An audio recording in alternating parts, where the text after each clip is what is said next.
Hi, welcome back. This time I wanted to share a couple of insights that I shared with during my recent presentation in a large consulting company. Very experienced, smart people. And I wanted to make a very important point to their development teams. Hopefully, you will also enjoy it. So the idea here is people, when they think of AI, they are quite excited about modeling the mathematics part. Okay. And if you, it's important, it's exciting. In fact, that's what we teach in 90% of machine learning classes. But what I wanted to tell them is that, look, AI is a lot more than just models. Okay. And so, as usual, I chose a slightly humorous tone, at least in the cover page. And so the point that I'm making in this presentation is AI involves getting right many other things. And model is just one part of the puzzle. Okay. So let's see what I mean by that. Of course, there is a model development part where normally a AI architect designs the flow, the algorithms, etc. And then an ML engineer codes it, and then a tester tests it. Thanks to LLMs, probably these three can be done by one guy. Okay, that's what almost entire company thinks AI is about. But there's a lot more. So let me talk about what they are.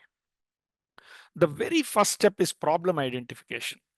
I'm going to spend quite a bit of time in on problem identification. So um, on this slide, all I want to tell is, look, there you don't need AI for everything. In fact, unless there is a certain scale, AI may not even be economical to use. So it's very important for the company to identify problems that are solved using AI and prioritize them such that they start seeing the value quickly. Okay. In most companies, this is one problem I notice. They pick a problem that is very difficult to solve, spend months and months with no value, and then they say, in our industry, AI doesn't work. The problem there is not with the AI. The problem there is with the problem that they selected. So a lot of thought should go in. More on that later. But let's say you identified a good problem. Then you need to identify what data you need to solve that problem. By the way, I'm using a color code here. The blue model development I showed in a different color. This dark blue indicates that that's a one-time job. The shaded green indicates that it is to be done in phases. So it is not necessary that you have all the data that you need on day one. So normally what I do is, when I do the feature engineering, I identify these are the 50 features that are needed to solve this problem. Then I realize there are only 25 features available. I build the model with that. That is phase one. Then the other ones also, I divide other data as easy to collect, medium difficulty, very difficult. And then I collect the easy to collect, augment, and see how much of improvement is there. So um, feature development and getting the data is a phased approach. And you need a functional expert who understands the business, and the data engineer who knows how to collect the data from within the company and outside the company to work together. Another thing that I'm trying to point here is that AI is a multi-skill effort and typically requires people with diverse skill sets. I think there comes a day very soon in the future where majority of the coding work is done by one guy. So, but there'll be many other jobs that will be created. As you can see, suddenly there is a functional expert who is very important.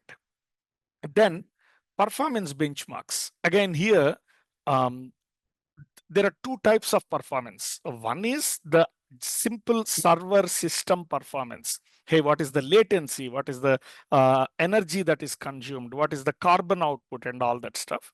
And the second one is functional expert. Hey, for me to get value out of this, I need to get at least this much of accuracy.